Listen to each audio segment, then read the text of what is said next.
That's what I'm talking about. Wait! Okay, now, from the beginning.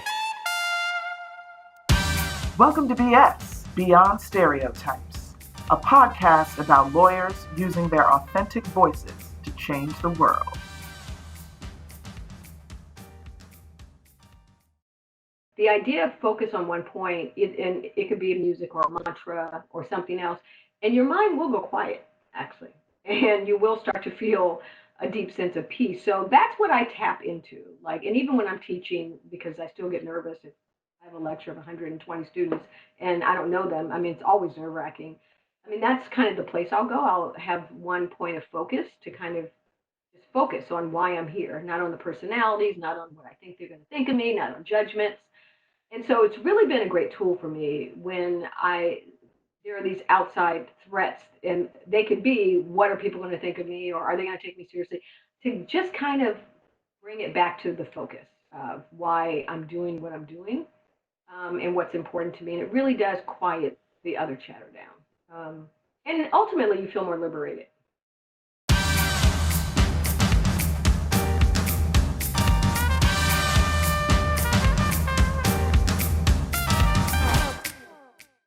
Welcome to Beyond Stereotypes. With me today is Sheila Foster. We're going to BS a little bit. Sheila is fascinating, and I do know Sheila personally. We attended Berkeley Law School together, but her trajectory has fully eclipsed mine, and I'm very proud of her. Sheila is a professor of law in public policy at Georgetown. She's an expert in the area of environmental justice. And I just want to say thank you, Sheila, for being here with us. And I appreciate you joining us today. It's great to be here. It's great to reconnect, Merle, after so many years. And I think it's safe to say that your career is incredibly impressive. So maybe someone can interview you too one day on the same podcast. Yeah. I'd love to hear your story. Cool. Well, I paid her to say that, y'all. So the first thing, and I want to acknowledge that I do follow you on social media, Instagram and Twitter and Facebook, and one of the reasons I wanted you to be on the show is because I've just been so fascinated by all of the things that you do professionally and personally, and so I think that our listeners will be really moved and also inspired by you and the kind of things that you're working on. So the first question I have for you should say that when I was researching you, I saw that you actually have taught all over the world, Italy and Cuba and places like that. And so my first question is, do you speak any of these languages? And how do you get along? Actually, I do. The Italian experience is more recent. I partly coming out of that research in Latin America, I started thinking about cities very differently, and have been putting together a framework to help cities to redevelop more equitably and outside of a hyper-capitalist framework. And the first place that I was invited to try this was in Bologna, Italy, with the city. I work with the city, and then I've also been invited to teach at various universities in Italy, including Scuola Superiore, Sant'Anna, and Pisa. I'm speechless right now because I had no idea that you spoke these other languages, and the things that we learn about people. It's one of the reasons why I wanted to do this podcast, because we want to talk about what makes you unique, and more importantly, what stereotypes you feel people make about you. So let me ask you this. And our listeners can't see you, but I will tell people she looks 12. God bless you. And I will also just to keep this a little light, give you credit for, I was following you on Instagram, and I noticed that you had started going gray, and then you were kind of doing this thing where it was part gray and not part gray, and I was starting to do the same thing, and I messaged you, and you said, Merle, it's called a ground gray. It's a new phenomenon, and so you inspired me. See, I'm telling you, you can inspire people for all kinds of things. You inspired me to go with it, and so I've been doing this ground gray too. But back to stereotypes, you do look really, really young, and here you are, this expert. Not only are you a Black woman, but you're this expert in this very heady field, and I'm sure you're meeting with people who are forming stereotypes about you when you walk into a room, even if you have a ground gray. And how has that worked for you, and how do you deal with that, or am I just off base? No, I mean, I think that's exactly right. So first of all, I love disrupting expectations. So, and it's been that way my whole life, in part because I look so young, right? And although I'm looking less young than I used to, but, coming out of law school, when you and I graduated from law school, like I look like a baby. Like no one ever took me seriously as a lawyer. And a few years after that, when I started teaching, I certainly faced a lot of, I wouldn't say open resistance from students, but certainly more questioning of my authority. It showed up in my teaching evaluations. It's the intersectionality, really, of being, a woman, Black woman, and a young Black woman. And so I think I've grown into myself a little bit more. I don't look my age, which is great. I used to hate not looking my age because I wanted people to take me seriously. Now I'm happy not to look my age because right. I want to look my age. And so I still get looks from people, in particular when I travel internationally, but not just that, because I think even more so, women, you don't find a lot of female law professors in the places I've been, including West Africa, South Africa, Latin America, or even Italy, shockingly. And even less so in at least the Western world, women of color or young women of color. But in this country, I do get questioned more. And it is true that I can overcome that. So I taught at Fordham University for many years. I had really established my authority there as a teacher. I was vice dean. No one questioned me after a number of years. When I moved to Georgetown a few years ago, and I taught my first class, I was stunned that my teaching evaluations came in so poorly because I had been regarded at Fordham as a top teacher, always got, top evaluations. It was really quite shocking to me. And I remember having a conversation with our associate dean for academics and also the registrar, and they read them and they were like, wow, these students were really unfair to you. And the associate dean said, to his credit, he said, I've seen this before, with women and women of color. I think to their credit, they were able to contextualize it, but I'll never forget that there was one comment in those evaluations, and this was just 3 years ago, right? I've had 25 years of teaching experience, right?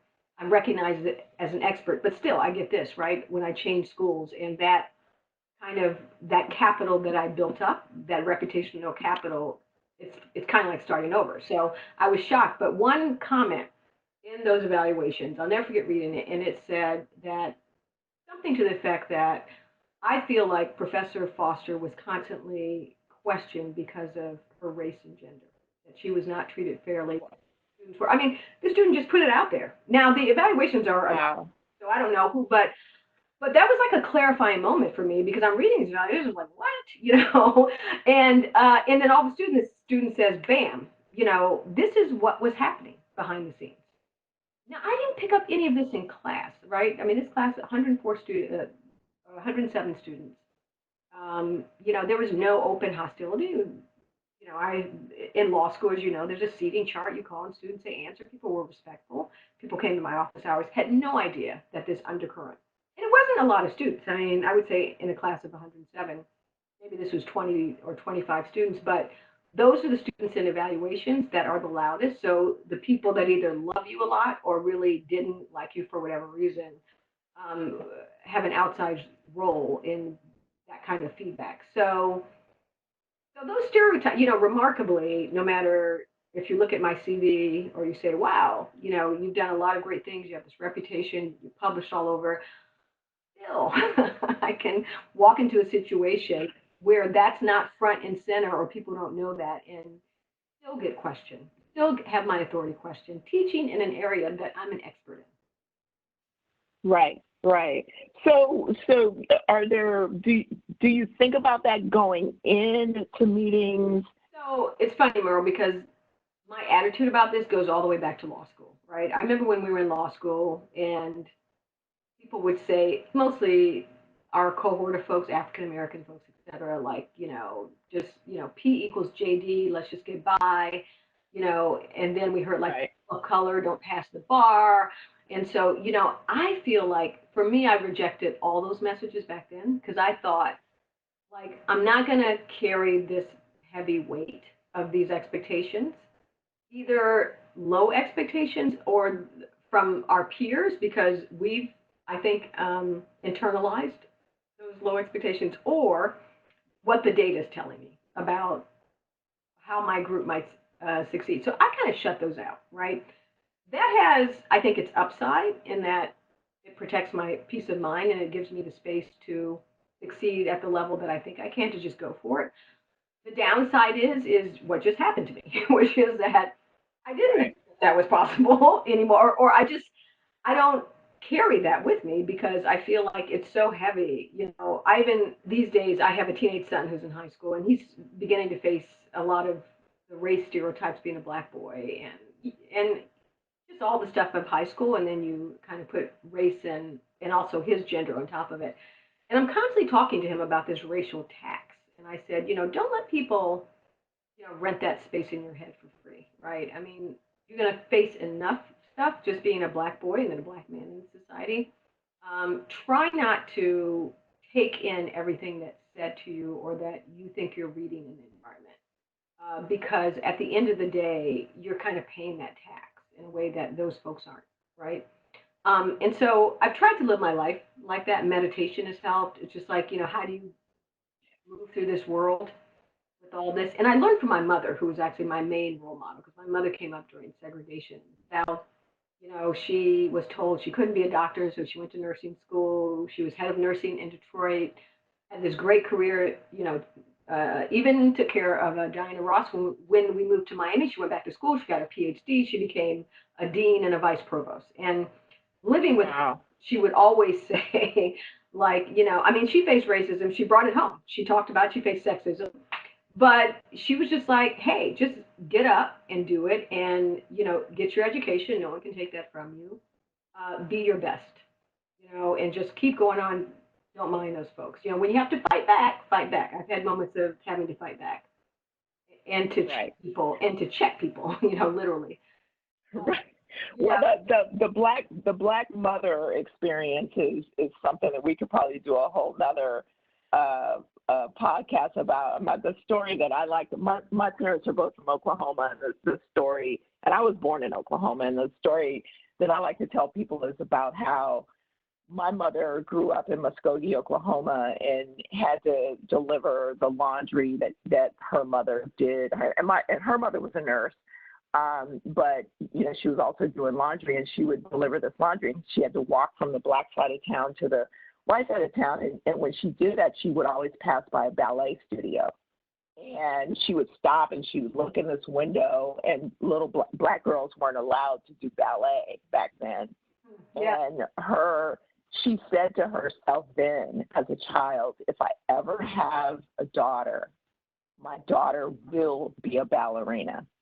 And, and she lived up to that. I mean, both my sister and I started ballet when we were really young, and we did it most of our young life, and we got really good. And, those are the kind of experiences that, and exposures that really make a difference in your life and allow you to deal with, that racial tax. I love that term, that racial tax that you're talking about. What do you think makes you authentic and different? And how do you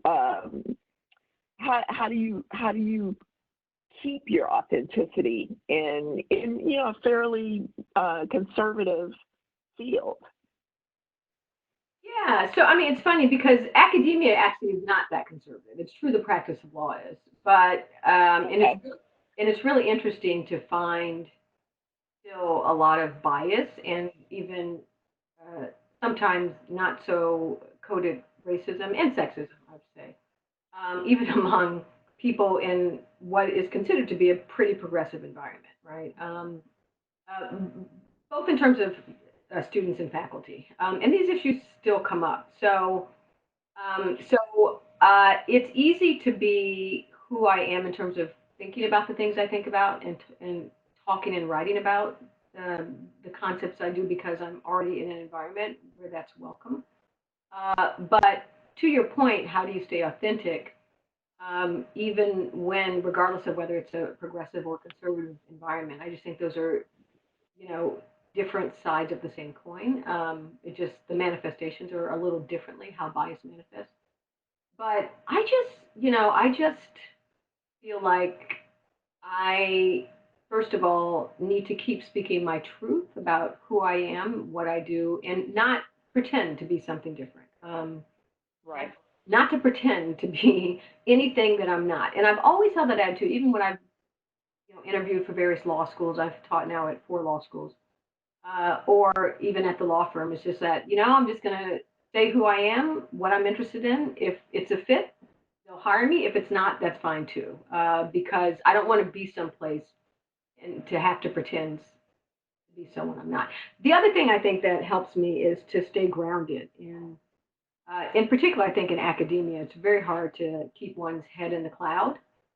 And I've spent almost all of my teaching career. Yeah, I write the articles and the books, but I do a lot of work on the ground.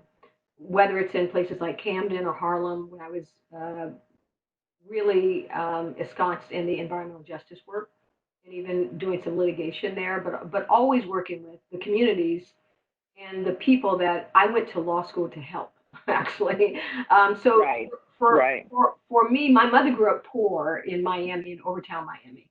They built their own house, like if you've ever seen the movie Moonlight, I always tell people like that was the neighborhood we moved to in Miami. I mean, we Wow. actually Okay. made our way up into the suburbs, but my dad had a bodega or a small grocery store in Overtown, and our church was in Overtown. So even when we lived in Kendall, when we got to the suburbs eventually, really right as I was going into high school, we would drive 45 minutes into Overtown, which was a historically Black, low income community because my dad worked there and to go to church. And my mother, she used to always tell us, like, you're no better than these folks, you're no better. This is where I'm from.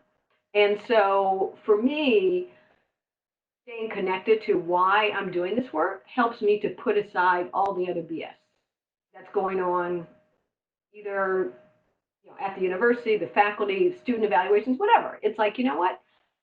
Really, I'm doing this for because my purpose on this earth is to help the disenfranchised and to use my talents Thank you. in.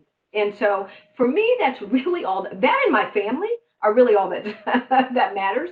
And Right. so once you're grounded to that, I mean, and so I mentioned meditation. I spent like a lot, like probably 25 years really seriously meditating because one thing that meditation teaches you is to focus and be quiet on one thing and be a witness to all the other stuff happening around you. So to get into that witness state for me is to be grounded and focused on what you're focused on. And you're like a witness to the other drama, right? But you don't have to buy into it. You don't have to get involved in it. And so I keep coming back to that place of like, you know, It's interesting that you mentioned meditation because I started meditating 30 days ago. I just and I've been using an app, the Calm app, to do it, and I'm really it's really helping me a lot because and at first I thought, what is this doing? I'm just sitting here That's right. And then I realized at one point when I actually used it outside of meditating, where I, said, you know what, that's a distraction. Just go back to your home base. And I was saying that to myself, and I thought, that's what I just learned in meditation. So I think that this is something that our listeners, if they haven't tried, should try. And now, when you started meditating, did you do that? Did you go someplace to do it, or how did you do that? I did. So when I was living in the Bay Area right after law school, I think I was practicing or even teaching by that point. I don't know, at some point, maybe late 20s or something, I was starting to really question, like, what I wanted to do. Why am I practicing in big law? That's not really, just a lot of questions. So I was what I would call a seeker. I was looking for just some peace of mind, larger answers. And someone introduced me at an ashram in the Bay Area to meditation. Okay. And I've since moved away from that experience of being in a formal place where you sit and it's ashram, and just kind of incorporated it into my life. I mean, what I love about meditation is that you don't have to sit down, turn on the music, and be formal about it. Meditation literally just means focus. Like, if you could be doing the dishes and have that music in your background and focus, and your mind will automatically go quiet after a while. At first, it's loud and there's a lot of chatter, and that's what makes it uncomfortable. Yeah. Because you're like, what am I doing? What is this doing? But eventually, the point is that after a long time of focus, and just even if you have some music in the background, I could be on the subway meditating. Just the idea of focus on one point, and it could be a music or a mantra or something else, and your mind will go quiet, actually, and you will start to feel a deep sense of peace. So that's what I tap into. Like, and even when I'm teaching, because I still get nervous if I have a lecture of 120 students and I don't know them. I mean, it's always nerve wracking. I mean, that's kind of the place I'll go. I'll have one point of focus to kind of just focus on why I'm here, not on the personalities, not on what I think they're going to think of me, not on judgments. And so it's really been a great tool for me when there are these outside threats, and they could be, what are people going to think of me, or are they going to take me seriously? To just kind of bring it back to the focus of why I'm doing what I'm doing, and what's important to me. And it really does quiet the other chatter down. And ultimately, you feel more liberated. So That's awesome. that's been my kind of secret tool over my career. And it's helped me through a lot of stuff because, I do travel in a lot of different circles. I've traveled a lot, both physically and otherwise, in terms of my experiences. And new experiences are very scary, particularly if you have in the back of your mind, what are people going to think of me? Mm-hmm. And that brings me to a question I think could be interesting. I grew up in Compton, and I feel like, I've had to be able to travel, or exist in very different environments, and it's allowed me to be able to communicate in very different ways depending on the situation that I'm in. I mean, you touched on that, having grown up in Miami, and now you're in New York, and then you're all over the country. How do you feel like how is that for you in terms of having to turn on one Sheila and turn off another Sheila? I mean, I think that especially people who go to law school would benefit from understanding how you've had to exist in so many different environments. Yeah, that's a great question. Because I am a free spirit and I like to literally be out in the world, but still have a grounding. And that does involve constantly facing some uncertainty about shifting environments. And I mean, for me, it's kind of helped by having lived so many places. I mean, like I say, partly Detroit, I have a lot of family there. I went back to Michigan, partly Miami, then California, then I moved to Philly, then New York. Now I'm teaching in Washington. And I've traveled all over. And so for me, I guess I'll come back to I think it's so important to stay connected to who you are. I mean, I don't feel like I change or switch any part of myself off when I go into different environments. I mean, of course, you have to follow social customs when you're traveling someplace or in a situation where you know those customs are different out of respect. But I'm not changing who I am. And I will also say that I'm a kind of extroverted introvert. So my inclination is to observe first and to get a sense of my environment before I fully step into it. In terms of speaking up or doing other things, that has its upsides and also costs sometimes. But I guess I'll go back to the point that I made about meditation. I mean, once I became really comfortable and rooted in who I am, and kind of convinced myself that the only people that matter in terms of judgment are either my family or the people paying my salary, maybe. um, ultimately, my boss. And everyone else and of course, my loved ones and friends and, people you care about. But everything else, I just kind of feel like I'm just not going to take that on. And so that does give me the freedom, the liberation to just say, this is who I am. And now the benefit of having had a long career, as you know, is that often when you come into a room, I don't come on a blank slate. Like, typically, especially with the internet, people can read about me. They know who they're going to meet, right? And so, Right. so now I'm a lot more confident that, hey, I've got this whole career in all of these publications, and now I'm at Georgetown. Like, I've got all this status behind me, right? So, in that sense, I don't worry as much as I would have done as a young lawyer coming out of law school. I think I had a lot more anxiety. Um, the five Do you have any specific examples of a time or one specific example of a time where you just decided I have to just be me in this situation, and how it was received and what the outcome was? So I tell you, the time where I think I stepped out most forcefully in that sense is when I left the law firm. Because that ended up being a big deal because I was on the front of the San Francisco Chronicle for, Oh, wow. yeah, exactly, because the law firm where I was at was going through a whole diversity thing, and I forgot what the story was, but it was related to their lack of diversity or their inability to keep black lawyers or something. And so they were interviewing some folks, but I was in that situation, and I remember at the law firm, a very quote unquote progressive law firm, it was considered to be. And even then, and there were black lawyers, but I remember the partner I worked for, who was at the time a youngish woman um, who was very powerful in the firm, was a partner. And every time she would see myself and another black lawyer and let's say the black receptionist standing around talking, she'd always pass and go, "What is this, a conspiracy?" Um, Oh my God. yeah, exactly. And it was things like that at this law firm that was quote unquote progressive, had a lot of black lawyers and a lot of black partners for that time in particular. Um, that just drove home to me, notwithstanding the prestige of being there. And even my mother was so upset when I left because she was like, "Wait a minute, you've made it." Like from her era, it's like, "Why would you leave this prestigious law firm?" But I Right. never felt so out of place. Even though the partner would say, "Oh, if you stay, you'll become partner," like the black attorneys or the black partners would really encourage me. I was kind of a rising young star there. And I just said, "I'm out. That's it."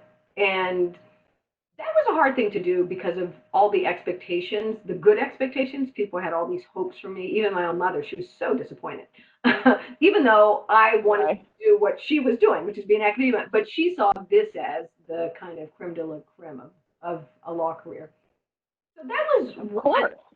one instance where I just broke with it and just said, I got to go find out what I'm supposed to be doing with this career. I'm young enough to know that if I make a mistake and I fall down, I can, get back up and do something else. And, the only other example I would give, and it's probably not really relevant to a lot of practicing lawyers, but it could be in terms of what you practice, much like what I write. When I started writing about environmental justice, I'll never forget some colleagues at one of the schools I was at early in my career was basically telling me it wasn't law that I was writing. And this person was an environmental lawyer and an environmental law professor. And he said, this is just not environmental law. Like you're writing about race and the intersection of this, civil rights and blah blah blah, and you're gonna have a hard time doing it. And I just kept doing it. I was just like, okay, if I don't get tenure, I'm not gonna get tenure. I'm just gonna keep doing my thing. I had mentors in the, not at that school, but at other schools. And this is what I'm supposed to be doing. Like, this is why I'm here. If I can't do this, it's like the law firm. I don't want to just have a job and collect a paycheck, right? I need to connect to what I think I'm here to do. And so I just kept at it, right? Notwithstanding this clear signal from my senior colleague in my field that I would not get tenure if I kept writing about this. So, but the time came. Not only did I get tenure, I got a promotion to full professor at the same time. I'd written so much. Well, that's awesome. That's awesome. And that's very much like what I decided to do when I became a recruiter. Much to my father's chagrin, but he was very proud of me before he passed away. But when I decided, that my passion was diversity recruiting, and that was just what I needed to do because, somebody needed to do it, and it was well before it became a thing, which it is now. I was told by a lot of recruiters and people in the industry that I was wasting my time. And like you, I just stuck with it because, it mattered to me and it needed to matter to somebody. And it turned out I was ahead of the curve. Right. So, I don't know. Did they teach us that in Berkeley? I don't know. No, I don't think they taught us in Berkeley. I don't think they taught us in Berkeley. No. We can't give Berkeley credit. We give Berkeley credit for a lot of things, but not for that. Not bad, huh? Okay. No. Well, we tried. Right. So, okay, this has been amazing, Sheila. I do have one last question, and this is a question that I've asked everybody. And I think you've kind of answered it all the way through, but I feel like I really need to ask you this, and that is, what role does diversity, inclusion, and equity play in how you walk through life, both personally and professionally? And you've talked a lot about professionally, so I don't know, you might want to answer this personally, but I've asked this question of everybody, so wanted to throw it at you as well. So I'll give you a kind of new answer and go personally. So I'm also, married to a woman, and which we've been married or been together 15 years. We have a son. Another part of my difference and diversity that, again, people don't expect, and I'm constantly coming out. But I would say at some point, and again, my mother was not happy about this. She came around, of course, well before her death. I mean, we're very close. But I could imagine a black mama. Yeah. Yeah. No. And she was like, it wasn't even about religion. It was just like, people are going to treat you badly, like you're already black and a woman. Okay. Then you're going to add this, right? But it was another instance, like, I just got to be me. And she came to respect that and love it. And she was a great, grandmother and all that before she died. But what I want to say is that, at some point, I really believe in this concept of intersectionality that, Ken Crenshaw has written about. But at some point, it's not just about being black, it's not about being a woman or gay. At some point, I felt like I'm so outside of the white male norm that it just kind of at some point liberates me to be who I am, because, you could go either way, and I've seen a lot of people suffer, right, under the weight of their diversity or their differences, because they take on all of these messages that we're fed, and they may also have other structural impediments. The one thing I'm not is poor. So if I, on top of all this, did not have the career I had, I might be singing a different tune. So I'm humble enough to suggest that. But I've been, able to turn. I like to be playful with it, I guess, and to turn my diversity into things that obviously people can see that I'm a woman or black. They often don't know how old I am, and they don't know that I'm married to a woman. So, I like to kind of play with that and kind of surprise people, because there's so much learning that people still have to do around all of these identities. So for me, I use it. I'm a natural teacher. I use it as, I feel like, an opportunity to teach. If I don't take it on as a burden, and say like, oh, I'm so oppressed, all these, because I don't feel that way, although I understand the bias and the structural impediment to embodying these identities. But if I use it as an opportunity to, disrupt people's biases because they don't expect me to be something, I don't look like a law professor either in most places, right? So, and so if people aren't expecting my difference, and then it's like, oh, okay, either I'm telling them I'm married to a woman, or they're like, oh, you're a law professor. Oh, you've been doing this for how many years? Then for me, it's great to see like maybe a light bulb has turned on, right? Maybe they've had to Right. disrupt or rethink their assumption. Um, and so for me, it feels like another thing that I'm here to do in life, right? Not that I think you should be teaching white people. I don't want anybody to interpret this like it's our burden. But I just say for me personally, it's a way of lightening, I think, what is often heavy baggage when we carry a lot of these marginal identities or identities that carry with them a lot of implicit bias. Awesome. And, I wrote down that you said earlier that you like disrupting expectations. I love that. I'm going to steal that. I'll also tell you that I did, when we were in law school, I spent a semester at UCLA, and Kim Crenshaw taught there, and I took her class on race. And I actually, and I thought, well, I don't know, because I thought I'm Black, I'm going to do well in this class. She was so smart that I didn't understand a word she said. I had no idea what she was talking about, but I do feel lucky that I had that experience. And I also feel very lucky that you agreed to join us today. I want to thank you, Sheila, for being here to BS with me today.